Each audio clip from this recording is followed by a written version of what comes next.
or practicing new instruments? Or do you want to kick bad habits, like eating unhealthy food, biting your nails, watching too much TV? 3 years from now, you can have what you need. You got to be careful about it. You can't have everything. You can have what would be good for you, but you have to figure out what it is, and then you have to aim at it. We know that sometimes you can be uncomfortable, but you can be uncomfortable and hopeful rather than uncomfortable and fearful. People go through their lives without knowing what it is they want to do. You don't have to be where you think you want to be in order to be happy. You just got to be on the way to where you want to be in order to be happy. You're going to get what you're looking for. So if you're looking for success, you're looking for happiness, you're looking for prospects, you're looking for recruits or clients, I'm telling you, the more you're consciously looking for those things, you're going to see them. When you're looking to win, you're looking for victory. Sit on your bed one day and ask yourself, what remarkably stupid things am I doing on a regular basis to absolutely screw up my life?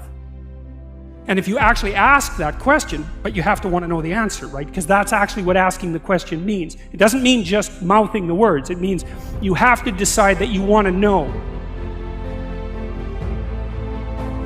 And so be very careful what you set your mind towards, what your outcomes are, because you're going to find them. Your mind's powerful.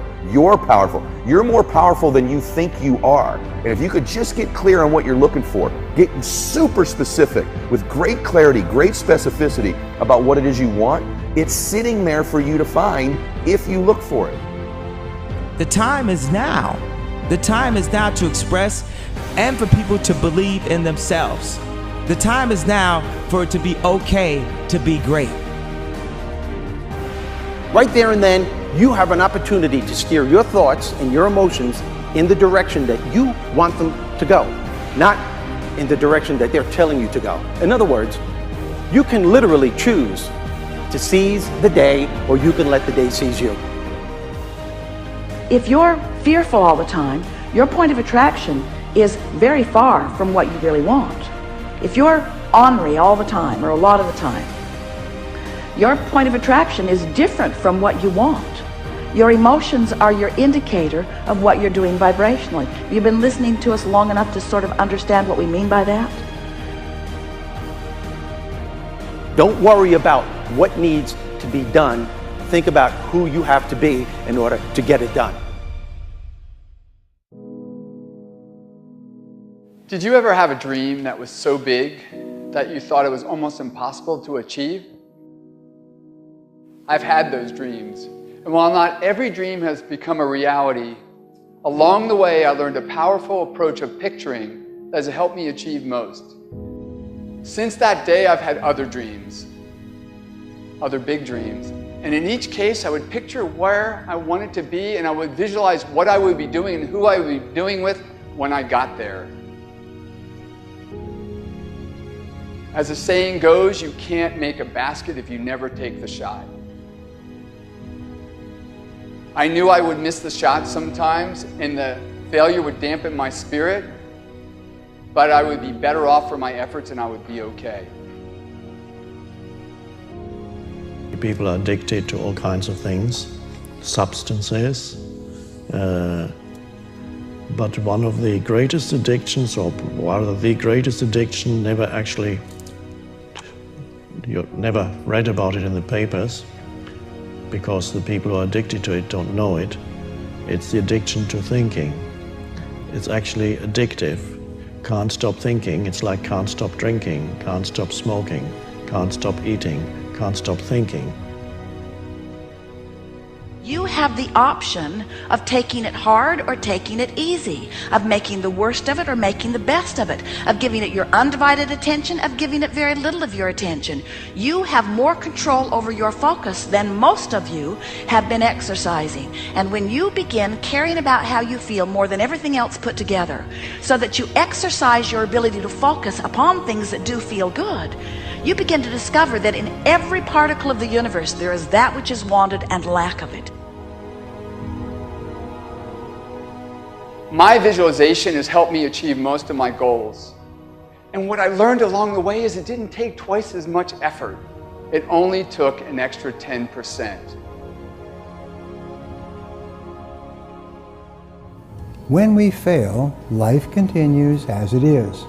We can stay in our comfort zone. Success, on the other hand, challenges us. It pushes us and it exposes us to rejection. How are we going to manage this new success? If you're not happy, you're not successful.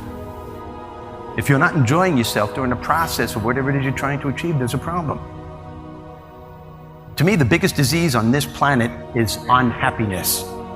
And the reason why people are unhappy is because we have a tendency to keep focusing, as I said, on what we don't have, on what's not working in our lives, instead of allowing ourselves to shift our focus and our way of thinking.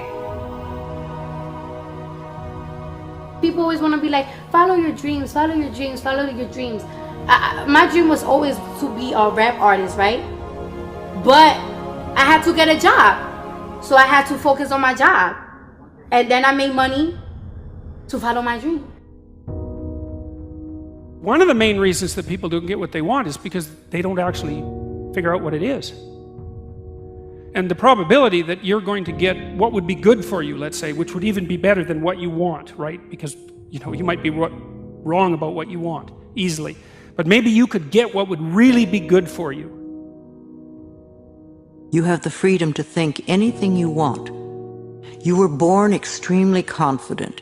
You came into this world knowing how wonderful you are.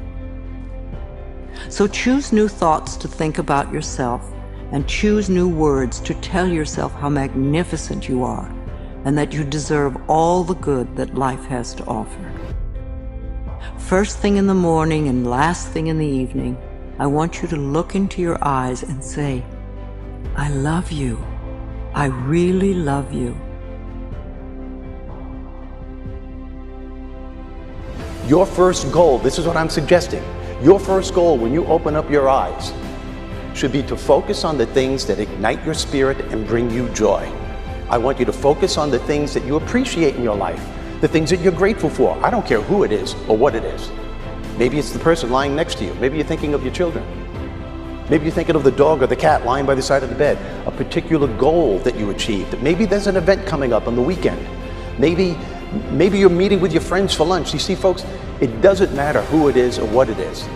There's always something to be grateful for, to appreciate. And what I'm asking you to do in those few moments before you crank and get into your day is to focus on these things. Then why am I asking you to do this? Because an attitude of gratitude simply makes you feel good. And feeling good is the fuel that drives motivation.